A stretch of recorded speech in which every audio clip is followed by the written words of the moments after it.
बिस्मिल्लाहिर्रहमानिर्रहीम। अज़ीम रहमान सिद्दीकी अर्ज़ कर रहा हूँ।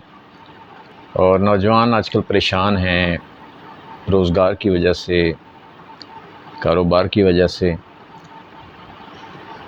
हालात ही ऐसे बन चुके हैं, लेकिन मैं ये गुजारिश करूँगा कि आप परेशान ना हों और जद्दोजहद करें। देखें, अगर हम परेशान होंगे तो क्या हासिल होगा, उससे मज़ीद परेशानी आएगी। अच्छा, अब बात ये है, देखें आप सीढ़ियाँ तो अब सारे चढ़े हैं, स्टेयर्स पे, सीढ़ियों पे। तो आप सीढ़ियों पे जब भी चढ़ते हैं तो पहले स्टेप पे कदम रखते हैं, फिर दूसरे पे, फिर तीसरे पे, इस तरह आहिस्ता आहिस्ता आप सीढ़ियाँ चढ़ जाते हैं। ये कभी भी नहीं होता कि आप जनाब पहली सीढ़ी से और लास्ट सीढ़ी पे या दरमियान वाली सीढ़ी पे चले जाएँ। ये कोई भी नहीं करता, आराम से जाते हैं। तो आप भी जनाब कोई भी कारोबार शुरू कर दें, ठीक है। उसमें ये ना देखें कि ये छोटा कारोबार है।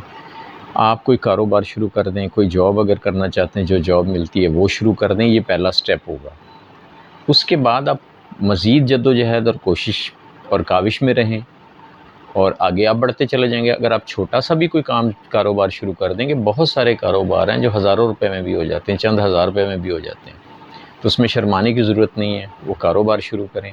फ़र्ज़ करें आप 1000 रुपये भी रोज़ कमाएंगे, तो आप कमाएंगे तो सही ना जी। इसी तरह अगर जॉब करेंगे, कुछ तो आपको मिलेंगे ना जी।